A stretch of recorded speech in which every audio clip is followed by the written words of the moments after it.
매 순간 학년이 올라가면서 제 소원이 있었다면 옆에서 누군가 저한테 초3 때는 이것만 해, 뭐 초4 때는 맞아요. 이것만 해, 이렇게 누가 좀 귀에 대고 알려줬으면. 얘기를 정확히 해줬으면 좋겠는 거예요. 그래서 제가 사실 조사를 하기 시작한, 저만 알기 너무 아까워서. 대기자 TV.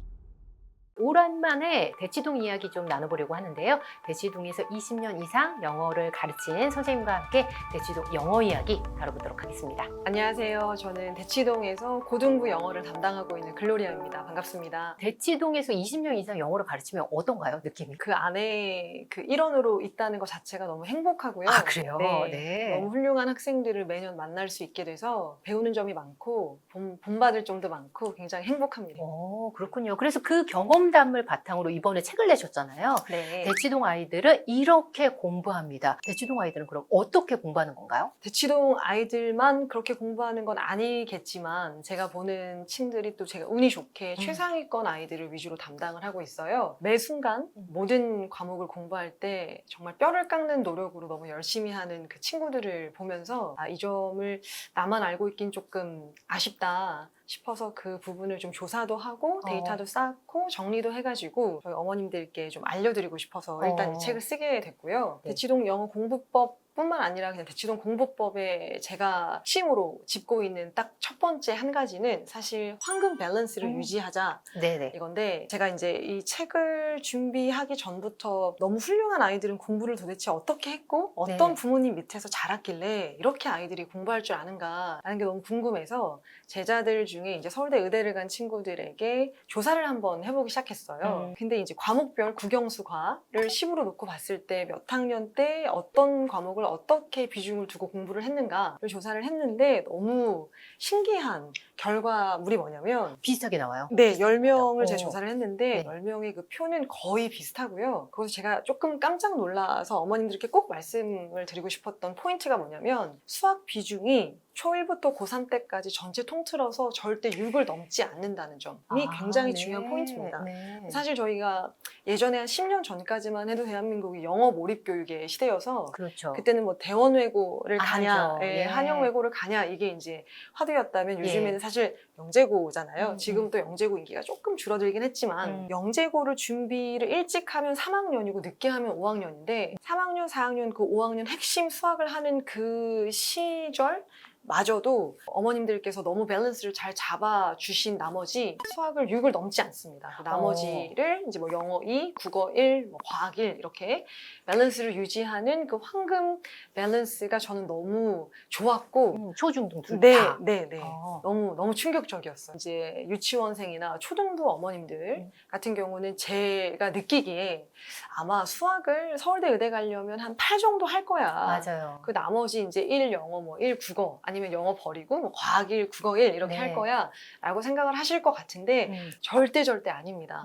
왜냐면 서울대 의대를 만약에 목표로 삼으시면 저희가 일반고에서 일반적인 과목을 다 국영수가를 골고루 잘하는 친구들이 서울대를 가잖아요. 특히나 이제 서울대 의대를 가려면 내신이 1.0이어야 돼, 뭐 1.3까지는 돼야 돼 이런 말을 많이 들어보는데 그렇게 전과목을 잘해서 자기가 원하는 어느 대학교에 어느 과를 가기 위해서는 그 밸런스가 가장 중요하다는 메시지를 꼭 드리고 싶었어요. 그리고 앞으로는 더욱더 문의가 통합 시대니까 네, 더더욱더 네. 전 과목에 대한 밸런스를 유지하는 게 더 유리한 부분이 있을 것 같아요. 휘문고를 다니다가 이제 서울대 의대에 꼴이 난 남학생의 어떤 경험이에요. 그 친구가 이제 KMO를 초 5, 6대 준비를 열심히 했었는데 어머니께서 네. 영어의 중요성을 그때부터 딱 중심을 잡으시고 아이가 수학은 잘하니까 KMO 파이널인데도 파이널 때 수학학원은 빠져도 영어 학원은 반드시 보냈고 그게 본인이 휘문고를 와서 영어를 100점 맞을 수 있는 계기였다라고 말할 정도로 밸런스를 되게 잘 잡는 게 중요한 것 같습니다. 돌이켜보니 그렇게 일찍부터 했던 게 도움이 됐던 것 같다. 네. 나중에 고3. 이제 이와 반대의 케이스가 있는데 예를 들어서 이제 그 밸런스를 제대로 잡지 못하고 사실 영재고 준비, KMO 준비가 만만치 않기 때문에 초 3, 4, 5, 6대 수학을 거의 8 정도로 놓고 나머지 국어, 영어는 조금씩 시간 나면 하는 그런 케이스가 굉장히 많은데요. 이제 그러다가 혹시나 이제 영재고가 안 붙었어요. 네, 떨어질 수도 있죠. 네. 거기 워낙 경쟁이 세니까. 근데 너무 세잖아요. 그리고 아니면 마지막에 그냥 일부러 영재고를 안 가는 경우가 요즘 너무너무 많잖아요. 이런 경우에 이제 단대부고 휘문고를 딱 아이가 왔다. 같다. 요즘 남학교는 1등부터 30등까지는 그냥 수학, 과학 실력은 똑같습니다. 아, 너무 잘하는 게 비슷하고. 네, 그래서 수학, 과학은 변별력이 그 1, 2등급 사이 아이들은 거의 없어요. 그냥 문제를 어떻게를 내든 어떻게 아무리 꼬아내든 전교 그 50등 안에 아이들까지는 너무 어렸을 때부터 수학을 많이 하고 과학을 많이 했기 때문에 변별력이 없는데 그 친구들 중에서 가장 핵심적인 또 키워드가 너 영어도 잘해? 영어도 1등급이야? 아, 그래요? 이게 그들 사이에 전교권 아이들 사이에 가장 중요한 포인트예요. 수학, 과학은 서로 다 잘하는 거 다 알고 있고 이미 최상위로 변별력이 네, 없네요. 네. 그 수학을 잘하는 친구들이 워낙 네, 많으니까. 네. 근데 너는 영어도 잘해? 이제 또는 이게 국어도 포인트. 잘해. 네, 네. 그래서 영어, 국어까지 1등급을 맞는 친구가 사실 딱 성공하는 거잖아요. 그런데 이제 문제는 사실 제가 영어를 가르쳐 보니까 영어는 언어의 영역이라서 문법은 한 2-3달만 아이가 빡공하면 사실 실력이 확 늘거든요. 요즘에 내신 문제가 왜 이렇게 어렵냐라고 하는 거의 포인트는 사실 문법 문제라기보다는 문법을 가지고 서술형 요약 문제를 쓰게 하는 거예요. 지동 주변에 네. 모든 이 좋은 학교에서 요약 문제를 하나 또는 2개씩을 내고 조금 심하다 싶은 학교가 대치동에서 가장 영어를 잘한다는 S여고 같은 경우는 요약 문제를 심할 때 4개를 내요. 근데 그 요약 문제 스타일이 어떤 스타일이냐면은 지문을 쫙 읽고 선생님의 단어들을 다 보기를 한 10개 정도를 제시를 하고요. 그리고 마지막에 가장 무서운 글자 수를 제한합니다. 예를 들어 이 보기 단어들을 가지고 13단어로 쓰시오. 근데 이 문제를 하나 푸는데 사실 제가 풀어도 5분이 넘게 걸려요. 근데 이 문제가 4개가 학교에 딱 나오는 순간 다 끝까지 풀지도 못해요. 근데 그거를 쑥쑥쑥쑥 푸는 아이들은 네. 어렸을 때부터 영어를 놓지 않고 꾸준히 열심히 한 친구들은 그거를 손을 댑니다. 근데 영재고 준비 때문에 중간에 영어를 놓고 내신 때 반짝 내가 좀 외우면 되겠지라는 생각으로 반짝하는 친구들은 그 요약 문제는 손을 댈 수가 없어요. 변별은 거기서 나오는데. 네, 변별은 여기서 나오는데 이걸 소위 이제 저희가 킬러 문제라고 하는데 그렇겠죠. 요약 문제가 하나 나오냐, 2개 나오냐, 3개 나오냐에 따라서 그 시험지가 어렵냐 안 어렵냐의 차이거든요. 다른 거 웬만큼 다 맞추고요. 네. 그래서 그 영재고에서 공부를 잘했던, 그러니까 영재고를 가기 위해 준비를 한 똘똘이들의 공통점은 너무 성실해서 사실 이거 외워와. 그러면 이따만큼을 다 외워와요. 근데 그 아이들이 극복을 못하는 문제 유형이 바로 요약 문제 쓰기입니다. 그러니까 평소에 정말 뛰어난 친구들, 소위 과학고나 영재학고 준비하는 친구들을 많이 만났는데 알고 보니까 수학이나 과학은 최상위이지만 영어가 너무 펑크나거나 국어가 너무 펑크난 친구들을 평소에 많이 보셨던 것 같아요. 네. 그래서 영어 내신을 하다가 이제 제시를 남기잖아요. 오늘 뭐 50점 이하 아이들 남아라. 근데 앞에 이제 제 앞에 이렇게 쭈르륵 앉아서 공부를 하는데 딱 봐도 너무 멋지게 생긴 아이들이에요. 그 멋지다라는 얘기가 공부를 잘하게 생긴 아주 학구적인 아이들이거든요. 인상이 딱 2대8 가르마와 안경 딱 공부 멋진, 잘해요. 네. 딱 공부 잘해요. 이렇게 몇 놈이 앉아 있어요. 그래서 제가 너무 신기해서 너희 되게 잘하게 생겼는데 오늘 웬 50 이하야? 라고 이제 물어봐요. 그럼 아이들끼리 서로 뭐라고 하냐면 선생님 얘 물올 금메달이에요. 선생님 얘 정말요? 화올 은메달이에요. 선생님 얘 색깔 메달 있어요. 다 이렇게 얘기를 해요. 네. 근데 이게 뭐 하는 거야? 그러면 제가 영어만 못해요. 라고 얘기를 해요. 그래서 왜 영어를 못해? 하면 이제 저 이렇게 올림피아드 준비하고 영재고 준비하느라 중1, 2 때 영어를 놔서 자기가 외우는 건 할 수 있는데 이렇게 변형해서 학교에서 나오는 그 변별력을 주는 문제는 진짜 도저히 못 맞추겠다. 그러니까 어머님들께서 이제 영어를 초 1, 2, 3 때까지는 아주 많이 해주세요. 거의 뭐 10으로 따지면 영어를 8을 맞아요. 하는 친구들도 있고요. 요즘은 조금 그게 숫자가 줄어들었지만 초 1 때는 한 7 정도는 하시는 것 같고 10 중에 초 2, 3 때 조금 뭐 한 6 정도 하다가 이제 갑자기 초 한 5 정도가 되면 영어를 던질까? 이 고민을 하기 시작하는 게 초 한 5 정도이신 것 같아요. 제가 이렇게 말씀드리고 싶은 건 사실 저희가 태어날 때부터 영어를 잘하는 아이로 키우려고 막 책도 사고 오디오도 사서 영어 학원도 제일 비싼데 영유까지 너무 비싼 그 비용을 다 대가지고 영어 잘하는 아이로, 즉 영어의 큰 그릇의 아이로 딱 키운단 말이죠. 그게 초 3 때까지는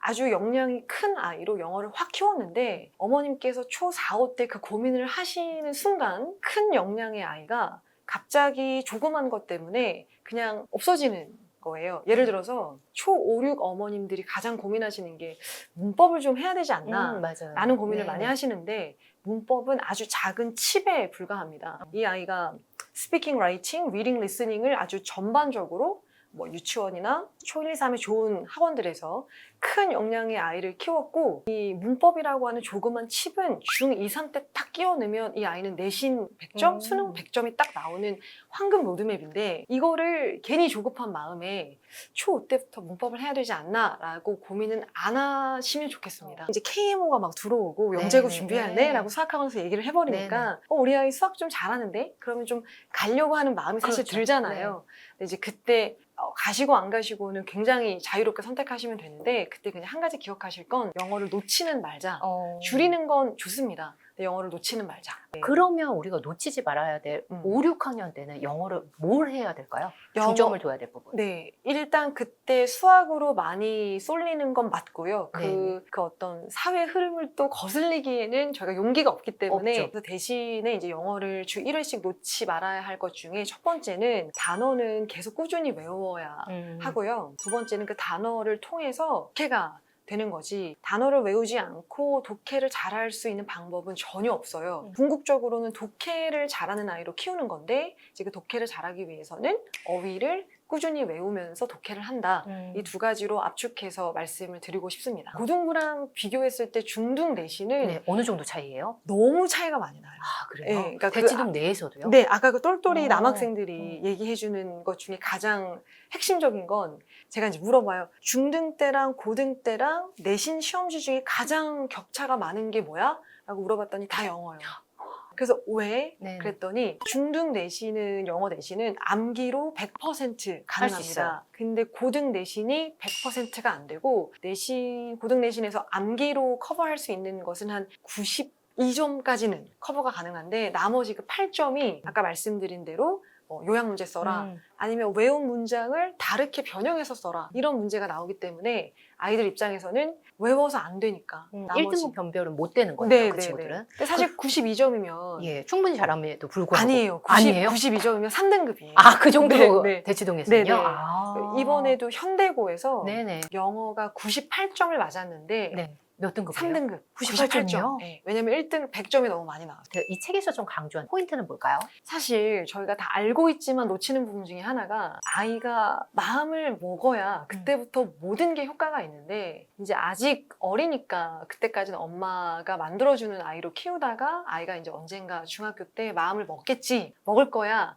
라는 희망으로 아이를 저희가 열심히 키우잖아요. 대치동에서 주로 고등학교 때 정말 욕심 있게 공부를 하는 친구들을 제가 한번 인터뷰를 해보면 굉장히 특이한 케이스가 초등학교 때는 흙 퍼먹고 놀았어요. 아니면 타 지역에 있다가 공부를 조금 잘하는 것 같아서 한번 대치동에 가볼까 하는 친구들이 있는데 그 아이들이 대치동으로 넘어와서 성공하는 시기의 적기가 사실 초5에서 한 중2 때까지인데요. 특히 이제 한 중1 때 타 지역에 있다가 대치동으로 넘어온 친구들이 맨 처음에 와서 딱 느끼는 포인트는 좌절감이에요.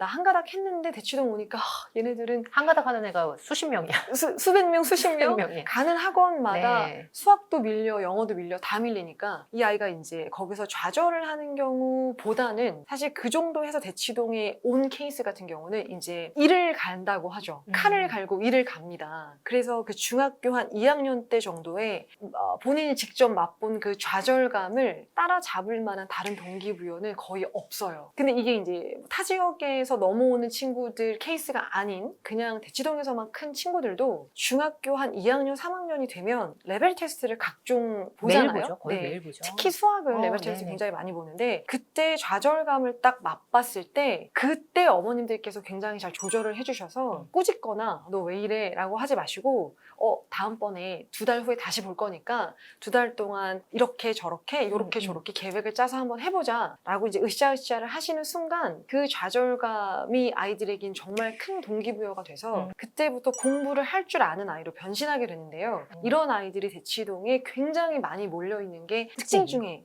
하나예요. 왜냐면 그도 그럴 것이 대치동에는 정말 잘하는 친구들이 많다 보니까 왜 그중에 아무리 공부 잘하는 친구도 왜 좌절감 느끼는 경우가 없겠어요. 레벨 테스트도 맨날 보고 시험도 맨날 보고 이러다 보니까 그 좌절을 어떻게 동기부여해서 다음으로 계속 나아갈 수 있는지 거기서 차이가 나타날 것 같아요. 네. 마지막 차이가 나타나는 그 포인트가 사실 여러 가지 요소 중에 제일 중요한 건 본인이 마음가짐을 네. 먹어야 된다는 점. 근데 그 마음가짐은 좌절감에서 비롯된다는 점. 그래서 테스트를 봤을 때 좌절감을 맛보는 게 오히려 기다리셨다가 좌절감을 맛봤어? 실패 경험이 있어? 아싸. 이제부터 시작이야 라고 어머님께서 마음가짐을 먹으시는 게 굉장히 네. 중요할 것 같고요. 실패를 안 할 수는 없죠. 그쵸. 실패 안 할 수 없죠. 근데 네. 그 실패를 맛봤을 때 사실 완전히 슬럼프로 빠지는 아이들도 되게 많아요. 그러면 그랬을 때 네. 부모님이 꾸짖어서 그런 경우가 많다고 보시나 봐요. 아니면 그 친구들은 왜 무너졌을까요? 여기서 누구나 네. 뭐 실수도 있고 실패도 있겠지만 여기서 딛고 일어나는 친구와 그래서 더 열심히 해봐야지 하는 친구와 난 역시 안 되나 봐. 대치동이 너무 잘하는 애들만 있어 하고 디프레스 되는 친구들은 뭐가 좀 달랐을까요? 마음가짐이. 그거를 이제 마음가짐이 다를 경우에 제가 본 친구들 중에 영재고가 이 아이들 중에 가장 큰 산인데 중3이 돼서 당연히 붙을 줄 알았는데 영재고가 떨어졌을 때 이제 한강에서 갑자기 엄마한테 전화가 걸려오기도 하고요. 엄마가 이제 정신과를 예약을 해서 정신과를 한번 가볼까라고 하는 극단적인 케이스들도 사실 굉장히 많은데 제가 봤을 때 이거는 어떻게 조금 말씀드리기 조심스럽지만 네. 아무래도 어릴 때부터 좀 집안 환경이 네. 조금 많이 혼나면서 컸을 것 같기도 하고 조금 보수적이고 수직적인. 네, 그리고 성적을 좀 최우선시하는 그런 분위기였을 수도 있고 이런 사례를 그리고 특히 더 많이 보셨고 네. 그럼에도 불구하고 나아간 친구들은 좀 지금 영재고를 떨어졌음에도 불구하고 이렇게 꿋꿋이 일어날 수 있는 친구들은 아마 제 느낌에 집에서 어머님, 아버님이 용기를 많이 주셨을 것 같고 그때 이제 제가 어머님들께 꿀팁이나 요청드리고 싶은 것은 사실 학교나 학원에 굉장히 아이를 위하는 선생님들이 많이 포진되어 있어요. 특히 이 아이를 몇 년 동안 가르친 선생님이라면 그 누구보다 그 역할을 해내실 텐데 저한테도 가장 많이 어머님들께서 문자나 통화를 할 때 하시는 말씀이 제가 전화했다고는 비밀로 해주시고요 로 시작을 한 다음에 우리 아이가 이제 사춘기를 이제 겪은 곳에서 이제 나왔다 또는 한참 겪고 있다. 근데 이제 엄마의 말은 좀 안 먹히니까 아이를 불러다가 대신 아이 동기부여부터 시작해서 공부하는 방법을 좀 알려달라 라고 요청하시는 분들이 굉장히 많으세요. 근데 그거 당연히 저희가 해야 할 몫이고 사실 이렇게 한 100명 놓고 수업할 때는 눈에 한 명씩 안 들어오다가 어머님께서 이렇게 딱 저랑 통화를 한 번 딱 하잖아요. 그럼 제가 이름을 외워서 딱 수업에 들어가면 그 아이만 그날따라 유독 보여요. 효과가 있군요. 네, 아주 있습니다. 그래서 어머님들께서 학원 선생님들을 두려워할 이유도 없으시고 전화 한 통화, 그냥 문자 한 통화로 이렇게 길게 정성껏 써서 주시면 저희가 딱 보면 딱 알아듣거든요. 당연히 어머님이 전화 왔다는 거 정말 철통 보안을 유지를 하면서 불러서 오늘 왜 그랬어? 부터 시작을 하죠. 네, 오늘 뭐 점수 딱 보니까 100점 맞을 아이인데 라고 칭찬부터 시작을 해요. 아이인데 오늘 왜 88점이야? 이렇게 물어보기도 하고 그러면 이제 아이가 여러 가지 감정을 토해내다가 울기도 하고 웃기도 하고 여러 가지 있는데 그 역할을 사실 선생님들이 가장 잘하는 것 같아요. 그렇죠. 그리고 요즘에 학교 선생님도 물론 그러시지만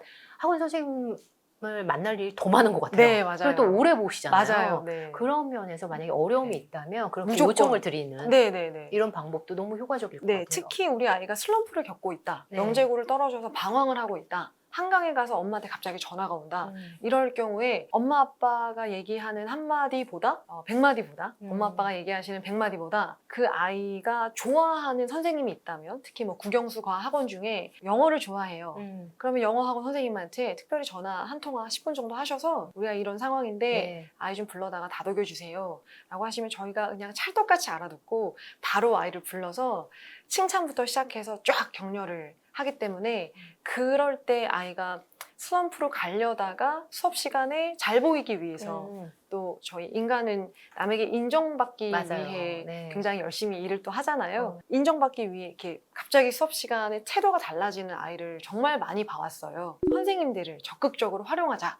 가 제가 드리고 싶은 말씀입니다. 제가 지금 사담에서 잠깐 말씀 나눌 때 선생님이 직접 대치동에서 아이도 지금 중학교 몇 학년? 네. 그러면서 내가 가르치는 입장이지만 또 이번에는 학부모 입장에서 좀 달라지는 느꼈던 포인트들이 좀 있었을까요? 너무 있는 게 예. 저는 제가 22년간 대치동의 핵 중심에 있는 사람이라서 이죠, 예. 아이를 키울 때 나는 조바심이 안 날 것 같고 나는 중심 잡고 키울 것 같고 그냥 딱 이렇게 과목별로 비중을 잘 둬서 키울 수 있겠다라고 생각을 했었는데 이게 웬걸 제가 아이를 키우다 보니까 그냥 각종 레벨 테스트마다 저 또한 너무 조바심이 나고 너무 우울하고 아주 팔랑귀가 제대로 저한테도 오더라고요. 수학학원 갔다 오면 수학 중요한 것 같고 네, 영어학원 네. 갔다 오면 영어 중요한 네. 것 같고 그래서 이게 내 아이를 키우는 거는 완전히 다른 이야기구나를 이제 제가 직접 알게 됐습니다. 지금 중2까지 이렇게 어떻게 어렵게 황소를 보내내 만에부터 시작해서 뭐 영어학원 레벨 테스트를 보내 만에부터 시작해서 정말 어렵게 키우고 있는데 이걸 제가 이제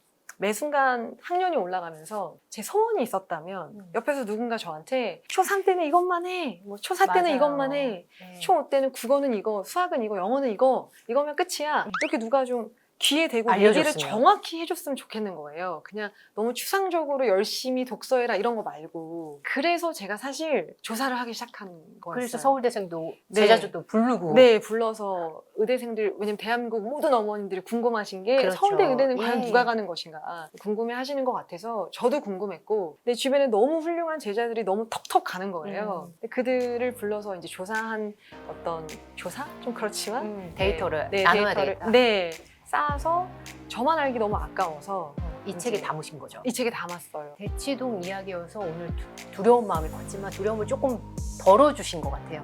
함께해 주셔서 감사합니다. 감사합니다. 대기자 TV